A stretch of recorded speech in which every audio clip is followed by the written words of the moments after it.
আজ আমি আপনাদের সম্পূর্ণ আলাদা একটি বিষয়ে কথা বলবো, আর এটা আমাদের জীবনে খুবই গুরুত্বপূর্ণ একটি বিষয়, আর সেটা হলো আমাদের রিলেশনশিপ। ভিডিওটি শুরু করার আগে একটি ছোট্ট অনুরোধ, ভিডিওটিকে লাস্ট পর্যন্ত অবশ্যই দেখবেন। আমাদের জীবনে একটি পারফেক্ট লাইফ পার্টনার পাওয়া অনেক ভাগ্যের ব্যাপার এবং অনেক আনন্দের, কিন্তু এটা তো রিলেশনশিপ শুরুর কথা। কিন্তু একটি সাকসেসফুল রিলেশনশিপের জন্য কমিটমেন্ট, কম্প্রোমাইজ, ফরগিভনেস এবং সবথেকে গুরুত্বপূর্ণ এফোর্টের প্রয়োজন হয়, কারণ রিলেশনশিপ খুব সহজ নয়। রিলেশনশিপ এক্সপার্টরা বলেন যে কোনো কাপলের মধ্যে ঝগড়ার তিনটে সবথেকে বড় কারণ হলো মানি, ফ্যামিলি এবং অ্যাটেনশন। আমাদের মনে হয় হয়তো শুধুমাত্র আমাদের রিলেশনেই প্রবলেম আছে, কিন্তু এটা সত্যি নয়। একটা রিসার্চ থেকে জানা যায় আমরা প্রতি বছরে মোটামুটি ২৫০০ বার ঝগড়া করে থাকি, মানে প্রতিদিন ৭ বার। তাহলে এখন প্রশ্ন হলো, একটি হ্যাপি ও সাকসেসফুল রিলেশনের সিক্রেটটা কি?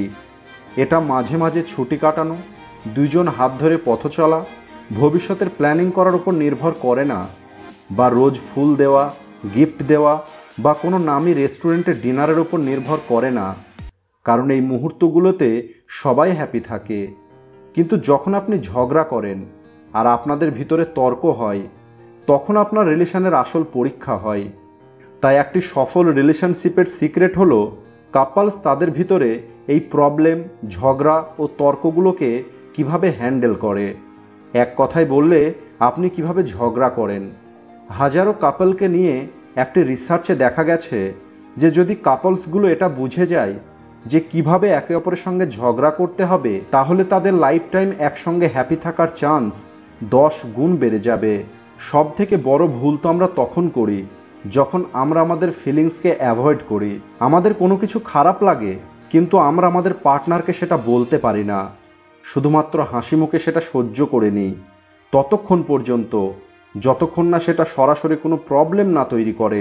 আমরা এই রকম কনভারসেশনকে ইগনোর করি, কারণ আমাদের মনে হয় এই বিষয়ে কথা বলা একদমই ঠিক হবে না। কিন্তু তখন আমরা একটা কথা ভুলে যাই যে আমাদের সমস্যা থেকে দূরে যাওয়াটা কোনো সমাধান নয়। আরও একটি রিসার্চ অনুযায়ী প্রতিটি কাপলসের মধ্যে 70% প্রবলেম কখনো সলভ হয় না, আর এই কারণেই তারা সেম টপিকের ওপরে বারবার ঝগড়া করে।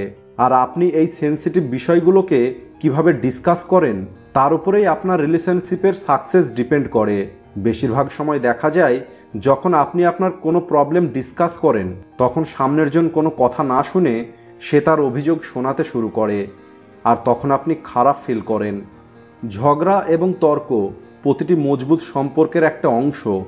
মানে বলতে চাইছি, রিলেশনশিপে ঝগড়া হবেই। হ্যাঁ, আপনি ঠিক শুনেছেন, নিজের রিলেশনশিপের জন্য ঝগড়া করা একদম ঠিক।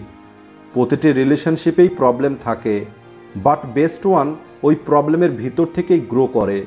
তাই এরপর থেকে যে কোনো ডিসকাশনের আগে নিজের জাজমেন্টকে দূর করুন, ওপেন মাইন্ডেড থাকুন এবং ঠিক তেমনভাবেই কথা বলুন যেমনটা আপনি চান সামনের জন আপনার সঙ্গে কথা বলুক। অভিযোগ করার আগে আপনি আপনার পার্টনারকে এটি বোঝান যে আপনার কাছে সে কতটা গুরুত্বপূর্ণ এবং আপনি তার ফিলিংসকে বোঝেন।